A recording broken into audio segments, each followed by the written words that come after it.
Okay, let's jump right in. Large language models, I mean, they've just exploded with capability, right? Absolutely. They can understand really complex stuff, right? Even generate code. It's pretty amazing. But there's this huge challenge, isn't there? They're enormous. Yeah, the computational demands are intense. They basically live in massive data centers. So the question is, how do you take all that power, that incredible intelligence, and bring it, closer to us, onto the devices we actually use every day? Your phone, your laptop. Without needing a supercomputer in your bag, right? Exactly. And that's precisely the tension we're digging into today. We're looking at a research paper about a project called MiniCPM4. MiniCPM4. The name kind of gives it away. It does. The goal is clear. Create powerful LLMs, but make them, many. Optimized for efficiency, specifically aiming for deployment on what they call end-side devices. And this isn't just some high-level overview. This paper gets into the weeds, doesn't it? The tech stack, architecture, training, inference. Oh yeah, it's detailed. Our mission here is really to unpack all that. Find the core innovations, understand how they're trying to balance that performance with efficiency. What makes it tick? Right. It's about bridging that gap you mentioned. We see these amazing things LLMs do in the cloud. But getting that locally is tough. Typical large models use standard attention mechanisms, train on these huge, sometimes messy data sets, use high-precision math. All very resource hungry. Exactly. Computationally intensive, memory hungry.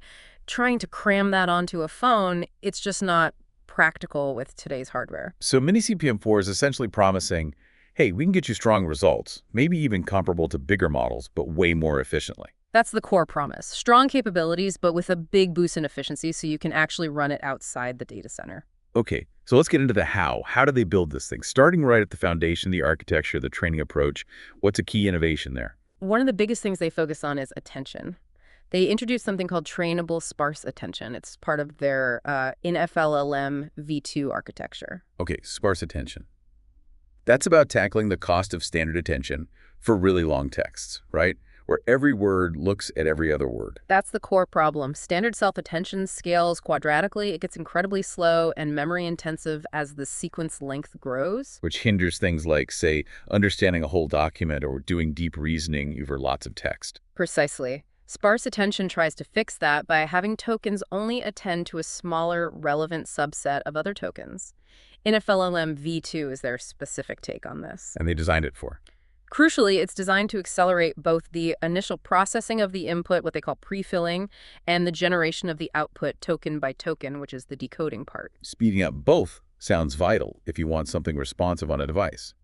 How does NFLM v2 achieve that speed up? Well, the paper outlines a few key ideas. One is dynamic contextual block selection. Instead of calculating relevance token by token, which is slow, they group tokens into blocks. Then they select representative tokens from these blocks. So sort of summarizing the blocks first. Kind of. And to make that selection process efficient, they use these things called fine-grained semantic kernels. Think of them as compact representations of the block's meaning. So you don't have to access all the individual token data just to figure out which blocks are important. Yep. Exactly. It reduces memory access. And there's more.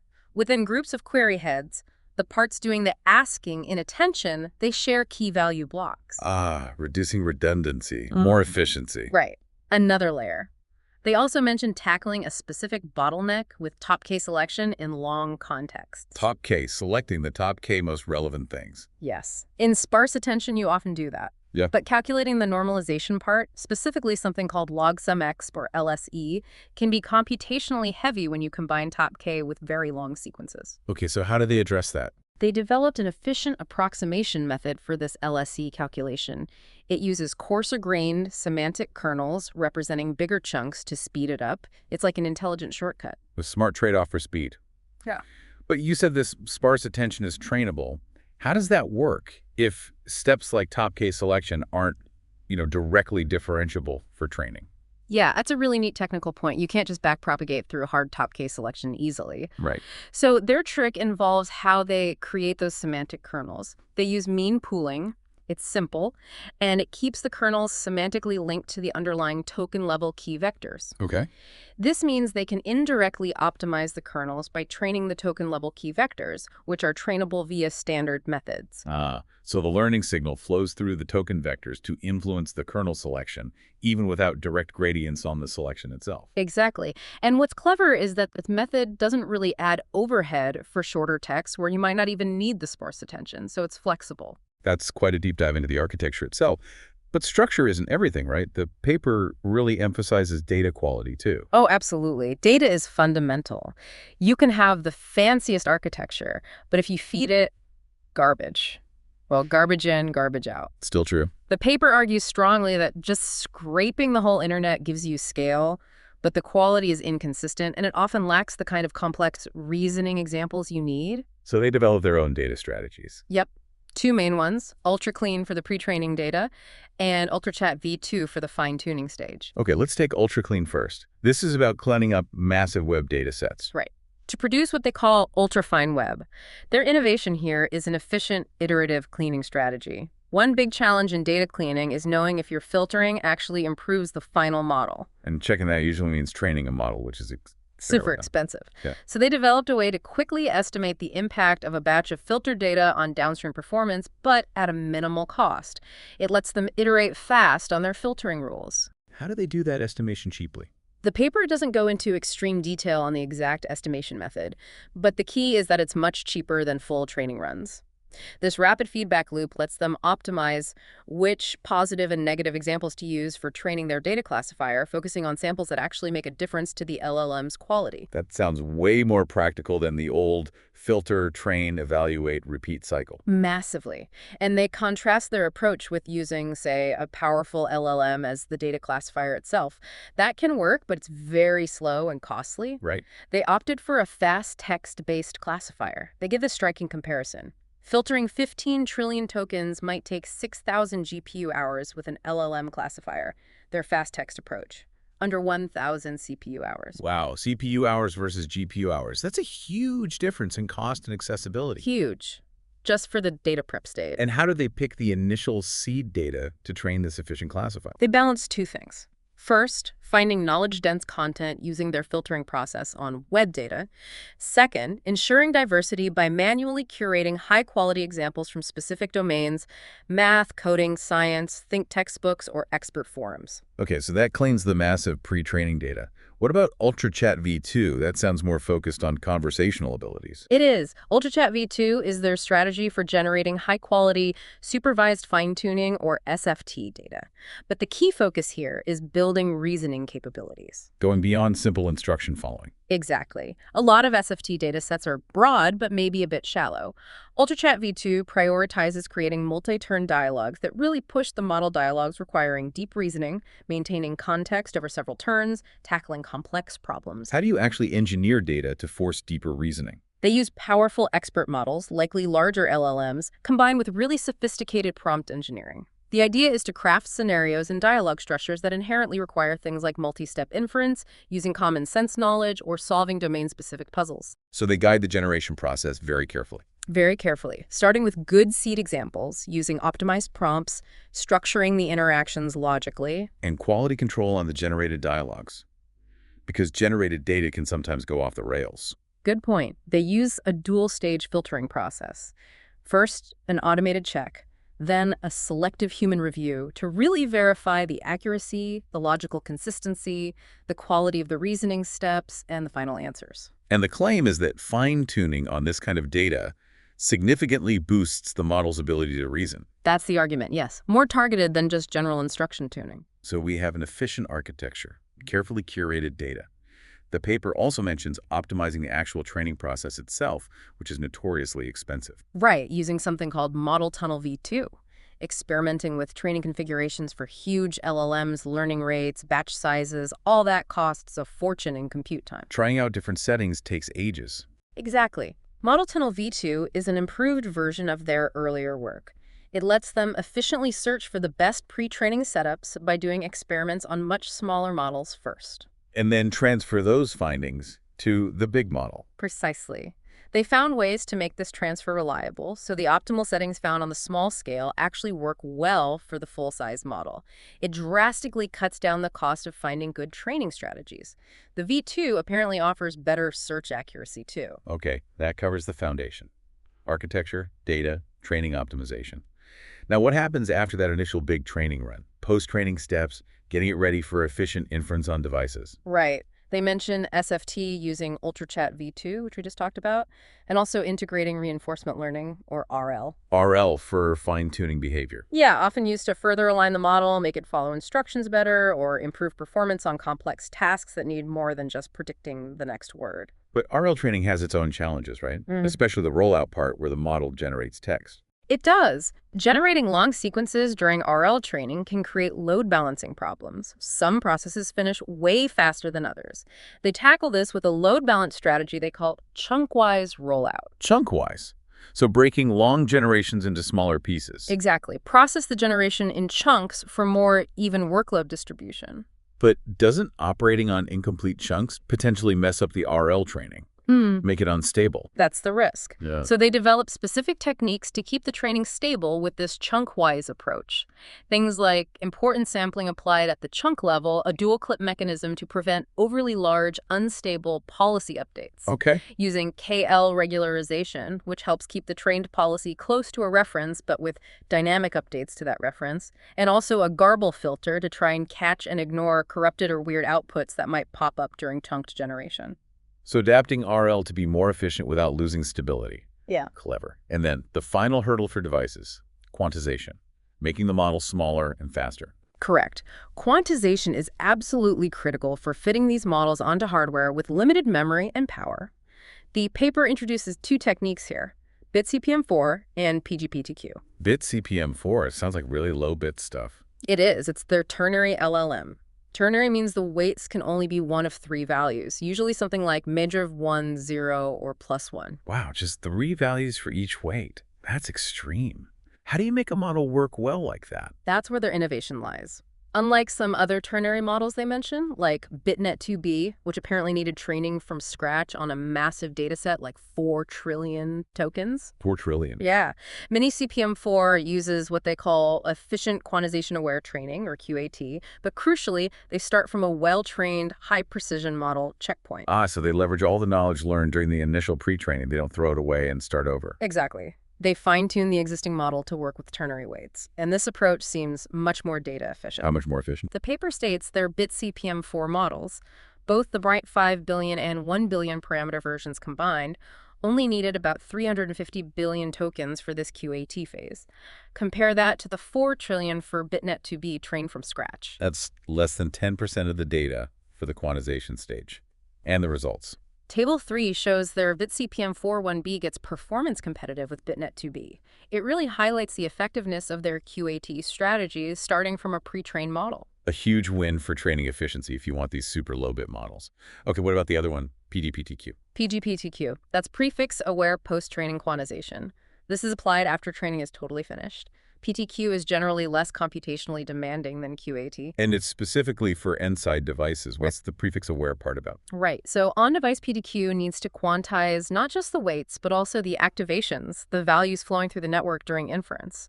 The paper points out that activations can get really large, have a wide dynamic range, especially at the very beginning of processing input, the prefix.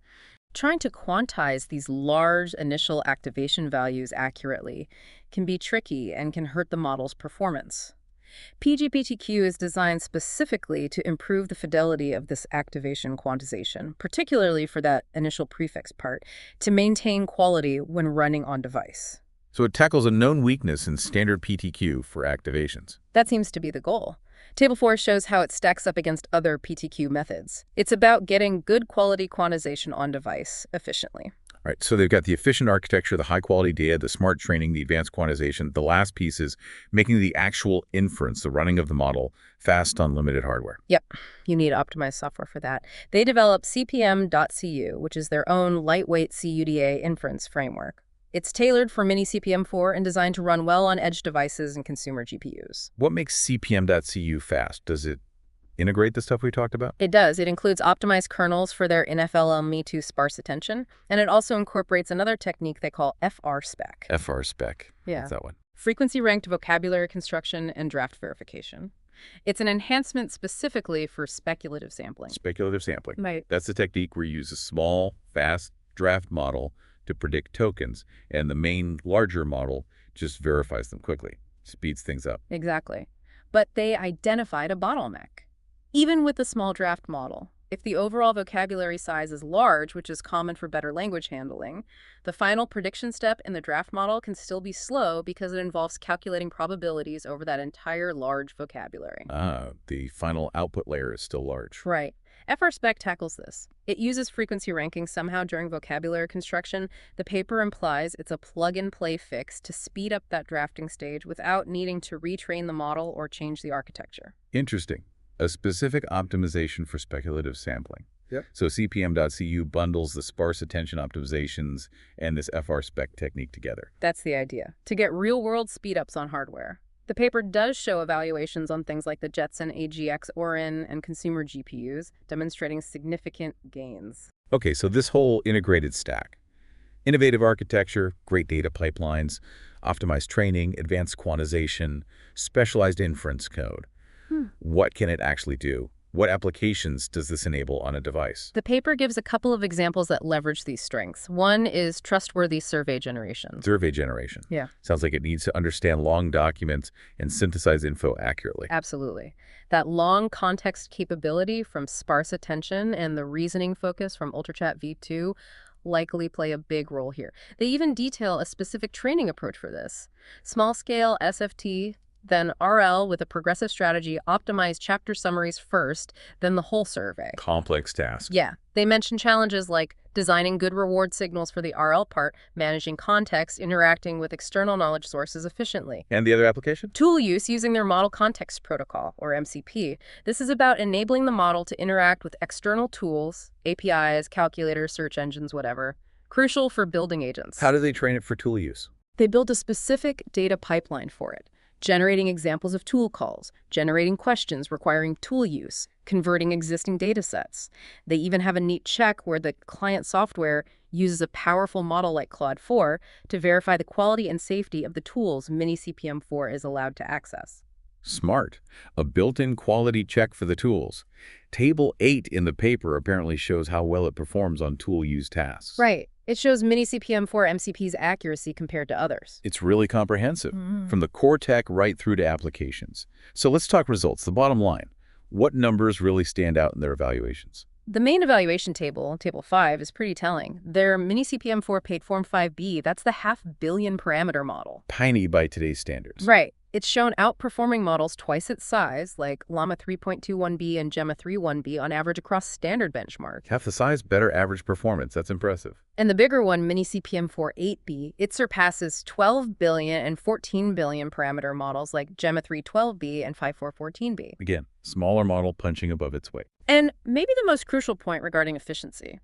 They highlight that MiniCPM4 achieves this with significantly less training data. They compare their 8 trillion tokens used for training against Qwen 3's reported 36 trillion. So roughly 22% of the training data scale. Yeah, something like that. Yet achieving comparable or better performance, that really speaks volumes about the quality of their data processing with UltraClean and the effectiveness of their architectural and algorithmic choices. Less data, smaller model, better results than some larger ones. That's the trifecta for efficiency.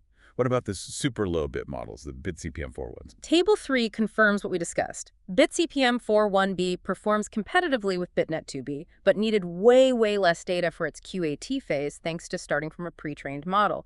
Concrete proof of their efficient quantization approach. And the actual speed on devices. Runtime efficiency. Figure 1 and the related section detail this. They show significant speedups. For instance, around 7x faster decoding compared to Qwen 3.8b on a Jetson AGX Orin. 7 times faster generation on an edge device. Yeah. That means a huge difference for actual usability. Absolutely. And they note that the advantage, especially from the sparse attention, gets even bigger as the text length increases.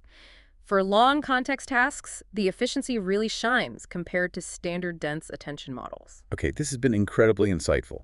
MiniCPM4 really does seem like a full-stack effort towards efficient and capable LLMs. It's not just one single trick, it's optimizing across the board. You've got the NFLM v2 sparse attention, the ultra clean and ultra chat v2 data strategies, model tunnel v2, and the stable RL for training, the efficient BitCPM4 QAT and PGPTQ for quantization, and the CPM.cu inference framework with FRSpec. It all works together. They're making a strong case that you don't only have to scale up model size. Focusing on algorithms, data quality, and efficiency can get you top-tier results in a much more practical form factor. And the takeaway for you listening is pretty clear. This kind of innovation is what will eventually bring truly powerful AI directly onto your phone, your laptop, your car, maybe even your glasses one day.